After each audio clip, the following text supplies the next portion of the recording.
The Last Clue is a production of Smith Media Team, LLC.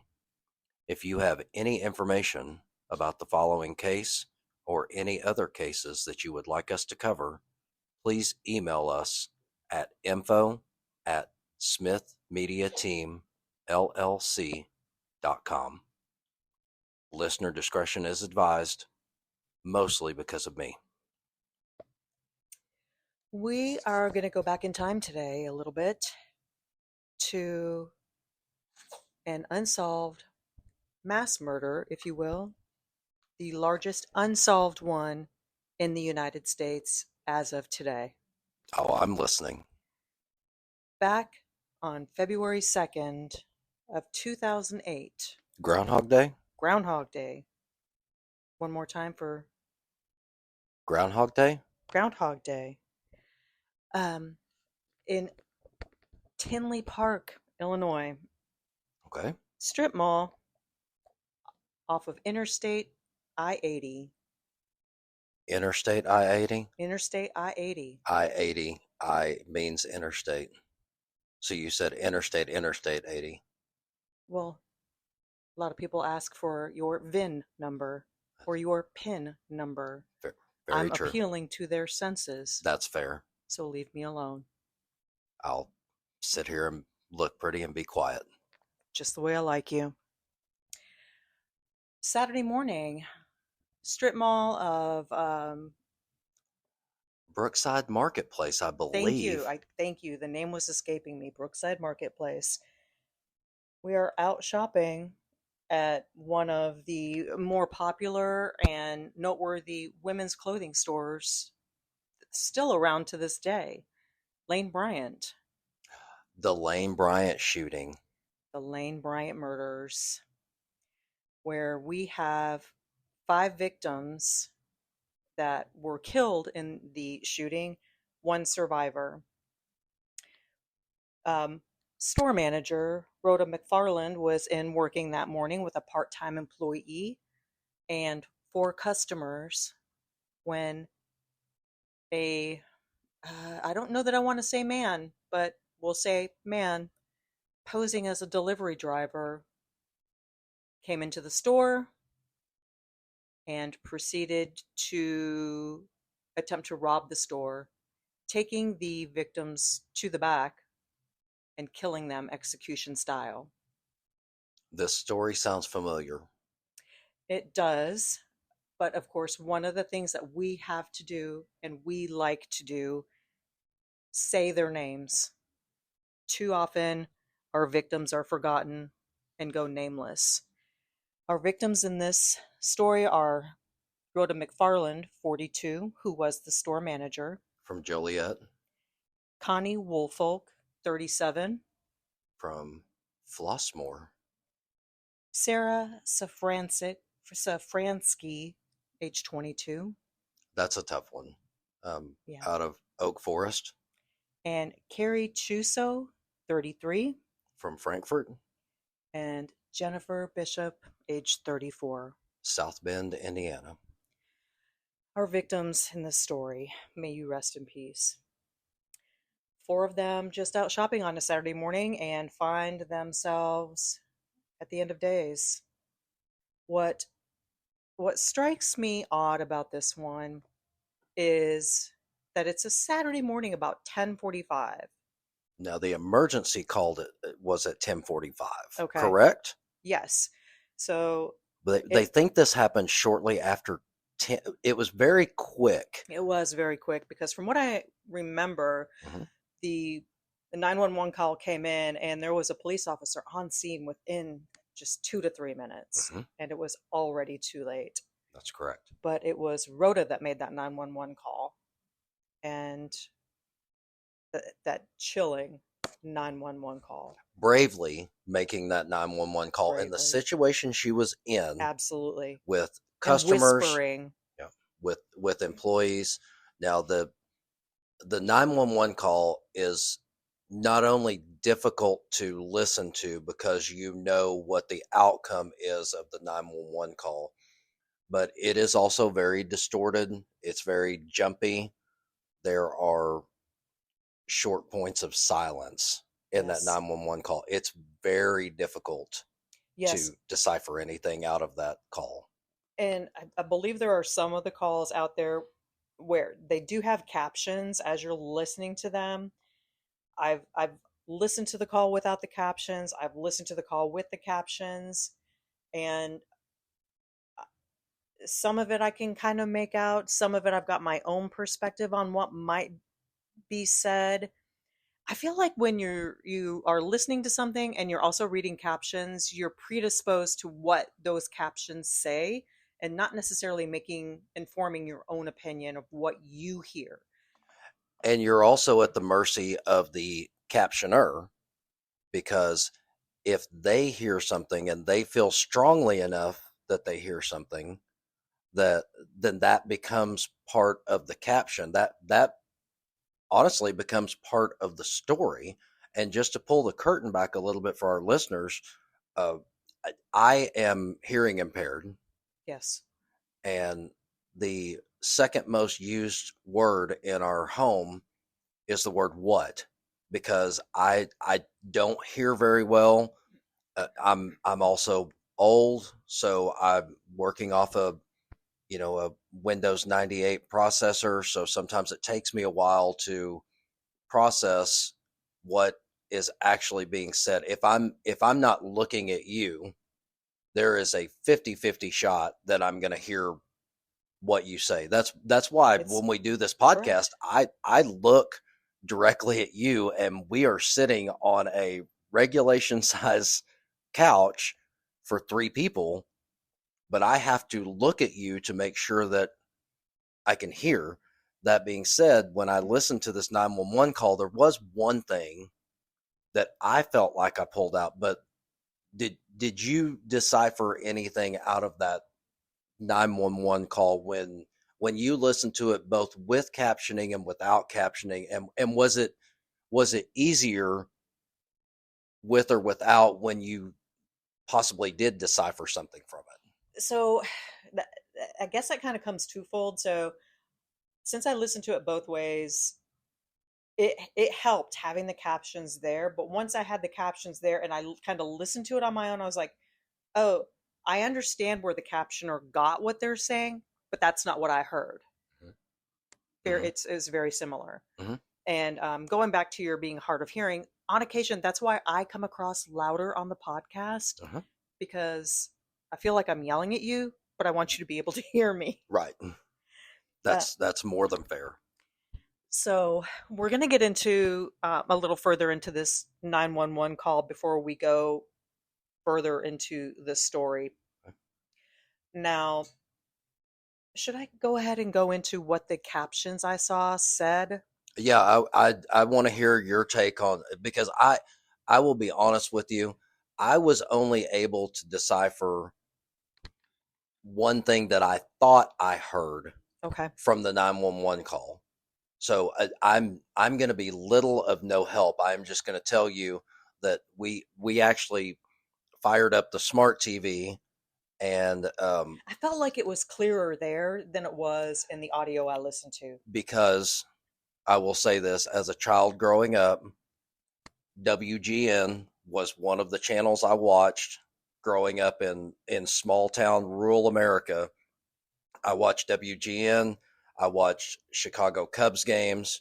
I watched the lottery draw at 10 o'clock, even though I didn't really know what the lottery was. I watched DePaul basketball for no reason whatsoever, because I didn't know DePaul was even in that area. I watched it because it was sports and it was on. So I fully understand. I grew up watching WGN as well. Well, when I lived in the north, so I fully understand. WGN and TBS. Those that was the other one. As I say, when we moved south, it was TBS. Now let me say it was WTBS. Let's give Ted It was Turner all the credit in WTBS. the world. It was WTBS where you watched the Braves, who Yep, I also didn't care about, but it was sports. Dale Murphy. Um, anyway, so as I was listening to the audio and the captions came up, what came up in the captions when I was listening was you can hear Rhoda whispering, Lane Bryant, Lane Bryant, the name of the store. Mm-hmm. and then you can kind of hear a shriek of a no, Mhm. and then what appears or is alleged to be the shooter Mhm. say, "Did you lie?" A voice say, "No."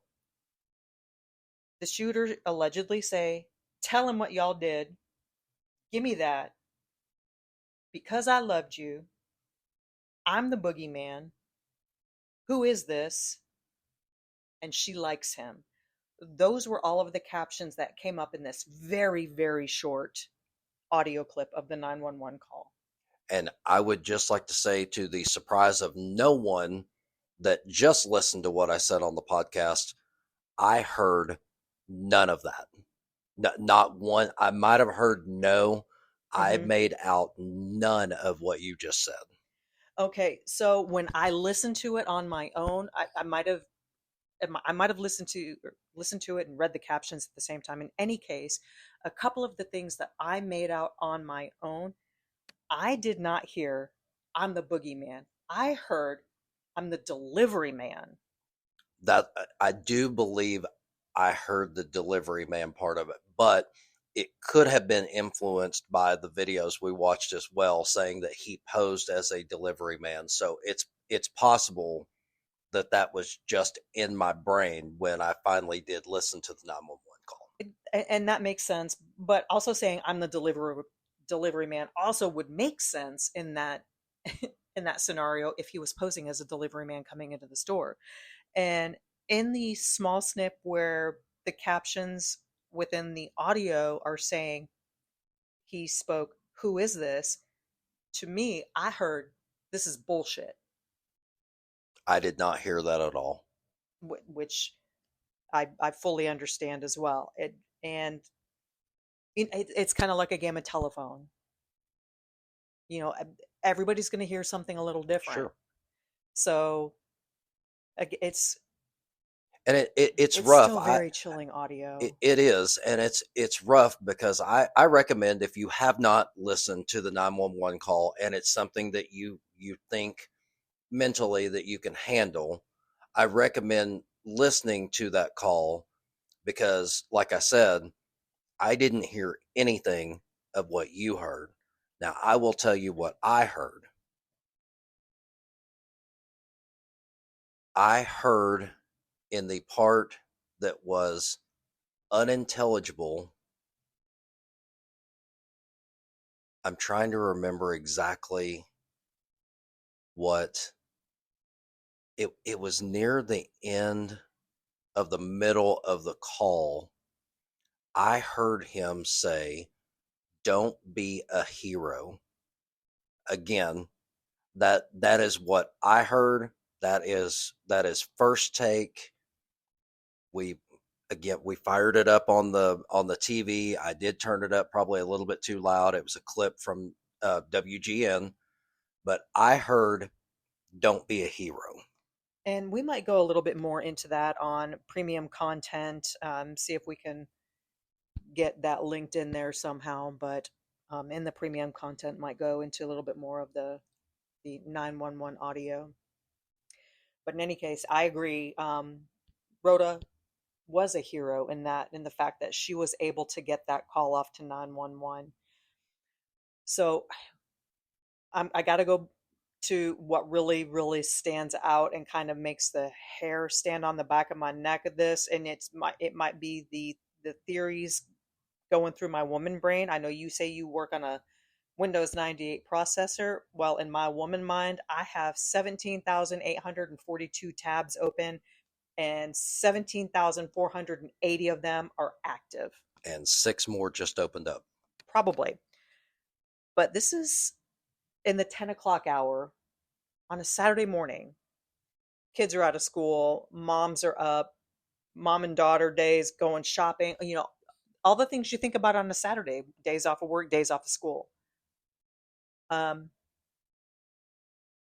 and this is a robbery gone awry that, escalates into a mass shooting. That's what we think. That's what has been purported to us, is that it's a Yeah. robbery gone awry. But I do have a different perspective of it now after what you said you heard from the 911 call. And so we got a broad daylight Saturday morning. So if in fact this is a robbery, what in fact do you think is sitting in that cash register at a Lane Bryant on a Saturday morning? How much cash do you think is in there? It, I feel like it couldn't have been more than a couple of $100 If because that. they would have done the safe drop the night before, right? Right. And even with that, how many women, people at any time, do you think are going out to and shopping on a Saturday morning and paying cash for their clothing? You've got your standard credit cards, Hmm. you've got your debit cards, Hmm. and you've also got your store credit Hmm. cards. Exactly. There aren't a lot of cash transactions happening at that time, even up until present day. Yep. So there's a couple of things there that are just making me wonder, it just, if in fact this was not a robbery. And if it was somebody that obviously you would think wasn't very bright, but obviously they're bright enough to have gotten it away with it for so long, if they're still around. And if what we're hearing is accurate, the 911 call comes in at 10:45. An officer was on site, according to police. Mm-hmm. Within 2 to 3 minutes, Mm-hmm. they locked down the shopping center, Mm-hmm. closed, locked down. Nobody gets in or out, and the gunman had left the area. The entire area, not just the building. Yeah, they're not looking in just the building. They're looking all over a huge area, and the gunman was gone. That leads me to believe that he didn't act alone. That's interesting. I hadn't thought about that. My thought, well, no, I guess I'm smelling what you're stepping in. I'm s- I'm I- I'm there. Now, I might have to go into that further myself on premium content, but um I'm my mind right now is just kind of sitting and reeling with the surviving victim that, from what I understood, played dead until the shooter was gone, and he was gone just that quick. Like you say about Mac, he was gone quicker than a hiccup. Hmm. Yep. And we talked earlier how that particular store is situated right off of Interstate I-80, and I'm planting my flag in the ground and saying it I, like that I again. I will never call it anything else but Interstate I-80. Yeah, it's right off of I-80, so And he had a quick route. this is at 191st Street and Harlem Avenue. I mean, Very populated. you're not talking about something that's out in the boondocks. Right. Um, but I just I can't help but think that the murderer had to have had an accomplice Had to. to get out of that area that quickly, and even at 10 a.m. That's populated on a Saturday morning. There's going to be people out eating breakfast, getting done with breakfast, walking through parking lots, getting to their destinations. You cannot tell me that nobody saw a thing of a getaway car, somebody running, something to that effect, unless there was assistance where he needed to enter and exit from. And the reason that we're talking about this, and we decided on this as a topic for this week, um, is because of filmmaker Charlie Min. Um, we need more people like this. Honestly, I don't know Charlie Min from Adam. If he came and knocked on the door and said, "Hi, I'm Charlie Min," I probably wouldn't have known who he was. You would have just yelled at him for knocking on the door when there are signs that explicitly say, do not knock on the door. Yeah, we have animals, and they don't like the doorbell or knocking. But we need more people like Charlie Min. He took it upon himself to make a documentary film that comes out in February of 2026. It's called Who Killed These Women? The Tinley Park Five. Um, it's in production now and should be released in February on or after the anniversary of the Lane Bryant murder. So, Charlie, if you're out there, we certainly appreciate you taking on a passion project like this. I know we've listened to several interviews with him. He says these stories really affect him emotionally. Um, Anger drives him, is and, what I heard him say and we do appreciate that, for because this as story. we dive into these stories, you would be surprised at the number of story suggestions we get, and then we begin research and find that there is very little, almost dried up information on cases that deserve more attention. Yeah, like I said, this is the deadliest mass shooting in the United States that has gone unsolved. And from what I know in our research, the surviving witness of this has has not come forward, been identified, spoken out about it, or anything to that manner. I'm not saying that this person has not helped or anything of the sort in the investigation. That is not true at all. As a matter of fact, the lone witness helped provide the sketch Sketches. information and such. But after 17, 18 years, I think it's time that this person steps forward and helps more. and And and and I'm going to hopefully get hate for that, and I'm okay with it. she may be part of the documentary. She may be under some kind of witness protection. We don't know. I'm sure there are people out there on the interwebs that unfortunately have probably identified this person, that had hoped to stay anonymous, that had hoped to try to catch the killer without having to put themselves out front. But everybody knows somebody. And if somebody knows that that was the person that survived the shooting, we live in a TMZ world now where they want to be the first one to release the Sure. information to TMZ. If you get a video of a celebrity pushing a bellhop, you want to be the first one to sell it to Yeah. TMZ, because the second person that gets that video, they're not going to get anything. That's just the world we live in right now. Sure. And I'm not trying to put her on Front Street or anything, but there's got to come a point in time where you're like, this has gone on long enough. Um, I I I understand the killer is still out there, or are they? But at some point, you've got to be able to to help more. You've got to, okay, you've provided the sketch. Has anything else come forward in your mind? I'm sure you're living this in your worst nightmare every night, and you want this person caught. The second something comes up for me, I would be on the phone every single time something came up with the police and said, I just thought about this. I just thought about this. I just thought about this. And we don't know that the person's not doing that. They're keeping their identity as secret as they possibly can. We don't know that that person is not helping the police.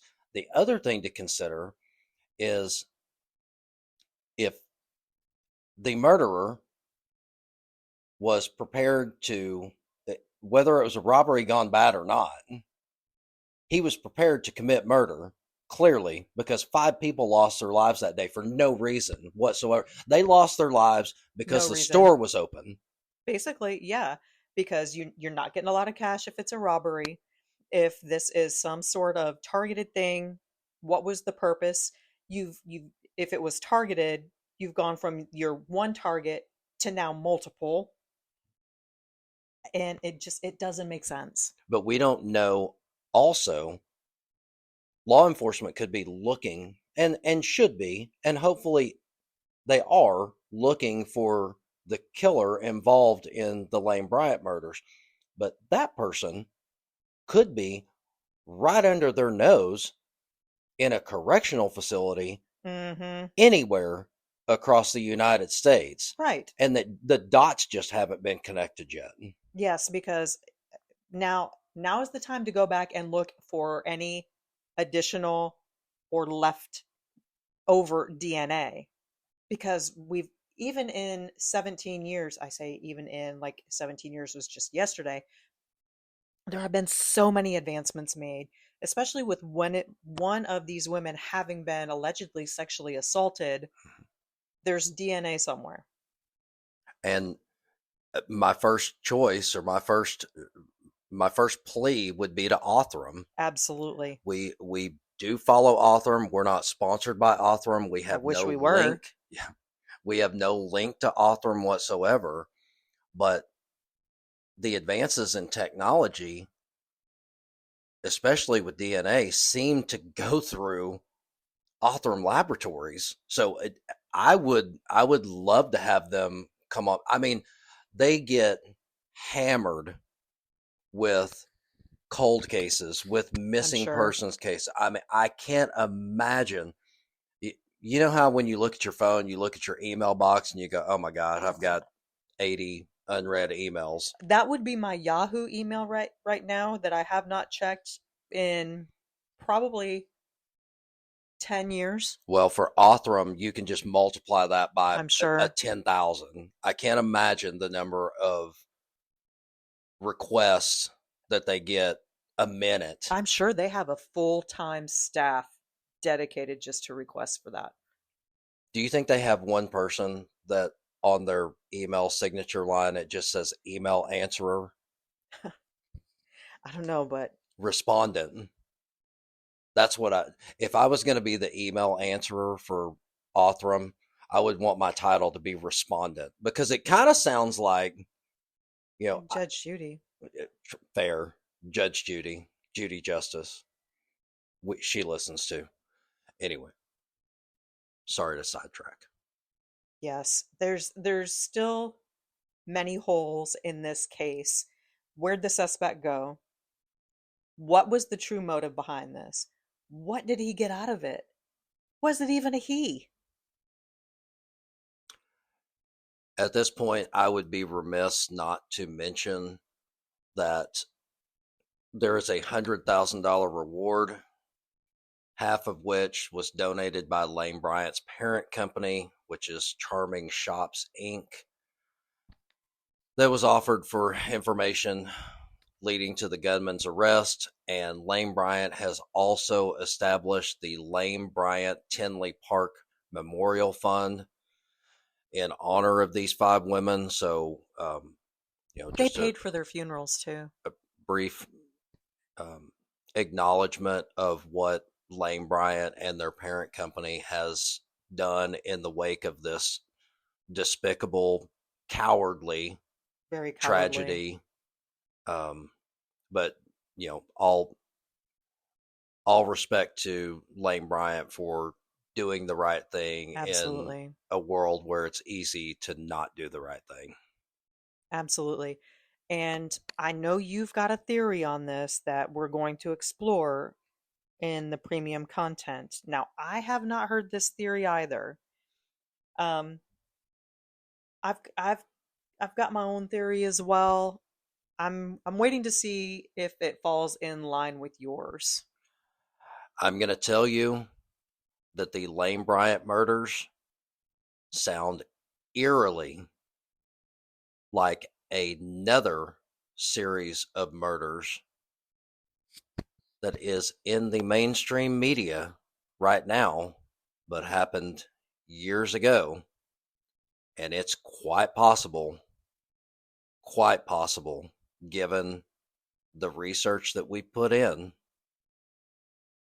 that the Lane Bryant murders could be linked to another high profile murder that, again, is in the mainstream media right now. And I'm going to go into detail in our subscriber only premium content on exactly why I think that these two crimes could be linked and exactly how I linked them together. I, there's so many questions I still have on this one, and I don't know that I buy the whole robbery gone awry thing. This this was not random. This You, was absolutely not random. from what you told me you heard on the 911 call, my perspective has changed a bit. And as a matter of fact, as soon as we wrap this up, I will probably go back and listen to the 911 call again to see if I hear what you hear, because Well, you're jaded now. that, well, no, but it changes the perspective, because what I heard was don't be a hero. I'm sure that's in there. Don't be a hero to me screams robbery. He's telling them, "Hey, I just want to get the money and GTFO." But what you heard on that 911 call, and if I end up hearing it too, it sounds very, very, very personal. And if you've listened to this podcast, there are three, for any type of true crime.